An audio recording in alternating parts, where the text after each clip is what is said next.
यूं तो मुगल साम्राज्य में कई हिंदू रानियां रही, लेकिन मलिका हिंदुस्तान के नाम से मशहूर जोधाबाई का नाम सबसे पहले लिया जाता है। आमेर रियासत के राजा बाटन की बेटी जोधाबाई का जन्म सन 1542 में हुआ था और सन 1562 में उनकी शादी मुगल बादशाह अकबर से हो गई थी। अकबर की पहली पत्नी का नाम रुकैया बेगम था, जो कि निसंतान थी, और उनकी दूसरी पत्नी सलीमा सुल्तान को भी उनकी दोनों शादियों से कोई भी संतान प्राप्त नहीं हुआ था। लेकिन 30 अगस्त 1559 को बादशाह अकबर हिंदू रानी जोधाबाई ने मुगल शहजादा नूरुद्दीन मोहम्मद सलीम को जन्म दिया और अकबर को अपने साम्राज्य को आगे बढ़ाने वाला और अपना वारिस मिल गया था। जिसके बाद जोधाबाई को मरियम जवानी खिताब से नवाजा गया, जिसका मतलब होता है मेरी ऑफ एज। सन 1562 से लेकर 1605 तक यानी कि कुल मिलाकर 43 साल रानी बने रहने वाली जोधाबाई मुगल साम्राज्य में सबसे लंबे समय तक बने रहने वाली हिंदू रानी रही थी। उन्होंने अपना धर्म कभी नहीं बदला था और वो मुगल बादशाह अकबर से शादी करने के बाद भी हिंदू राजपूती बनी रही थी। साल 1623 में आगरा में जोधाबाई की मृत्यु हो गई थी, जिसके बाद उनके बेटे जहांगीर ने अपने धर्म के मुताबिक फिर आगरा में अपनी मां की कब्र बनवाई और सन 1623 से सन 1627 के बीच में उनकी याद में ये मकबरा बनवाया गया था, जिसको बोला जाता है मरियम का मकबरा। अंदर जाने से पहले हम आपको बता देते हैं कि ये मकबरा अकबर के मकबरे से केवल 1 किलोमीटर की दूरी पर है और आगरे के सिकंदरा एरिया में स्थित है। तो आप यहाँ गूगल मैप पर यहाँ की लोकेशन लगाकर आसानी से पहुँच सकते हैं।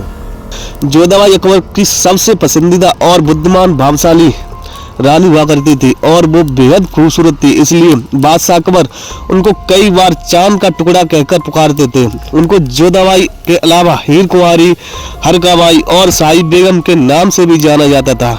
यह स्ट्रक्चर जो आप देख रहे हैं, यह एक समय में बारादरी हुआ करता था, जिसको सिकंदर लोदी ने सन 1495 में बनवाया था। सन 1623 में इसको मुगलों ने अपना कर पुनर्निर्माण करवाया और इसको मकबरे में परिवर्तित कर दिया। इसकी दीवारों पर आपको खूबसूरत चित्र और तरह तरह के फूलों की नक्काशी भी आपको देखने के लिए मिल जाएगी। यहाँ ग्राउंड फ्लोर पर सिकंदर लोदी ने करीब 40 कक्ष बनवाए थे, जिनमें आपको प्लास्टर की हुई दीवारों पर फीकी पड़ती हुई खूबसूरत पेंट दिखाई देंगी, जिससे यह पता लगता है कि उस जमाने में भी कलाकारों ने इस जगह को सुंदर बनाने में कोई कमी नहीं छोड़ी थी।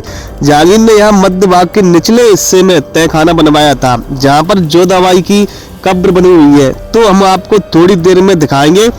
ये चौकोर आकार में बना मकबरा एक मुगल गार्डन के बीचों बीच में बना हुआ है और इसका निर्माण एक प्लेटफॉर्म के ऊपर किया गया है, जिसके ऊपर चढ़ने के लिए उत्तर और दक्षिण की ओर खिड़कियां बनाई गई हैं। इसके अंदर बने हुए पूर्व से पश्चिम की ओर, उत्तर से दक्षिण की ओर जाने वाले गलियारे इस पूरे फ्लोर को 9 भागों में बांटते हैं, जो और भी कई छोटे भागों में बटे हुए हैं। तो इन 9 भागों में सबसे बड़ा भाग बीच में है। इसके मकबरे को ईंट और पत्थरों से बनवाया गया था और इसकी पिटूस के लिए यहाँ गुंबददार छतों और आर्चीज को संभालने के लिए बड़े बड़े कॉलम्स का इस्तेमाल किया गया है। जैसा कि मैंने बताया, मुगलों के समय में यहाँ काफी काम करवाया गया था, तो उन्होंने इसको बेहतर रूप देने के लिए इसके स्ट्रक्चर में छतरियां और छपर कट्टों का इस्तेमाल किया गया था, जो दिखने में बेहद खूबसूरत दिखती है।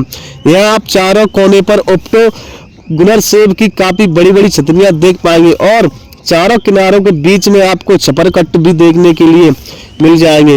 ये सभी छतरियां एक चौकोर प्लेटफॉर्म पर बनी हुई है और इसको बनाने के लिए लाल बलुआ पत्थर का इस्तेमाल किया गया है।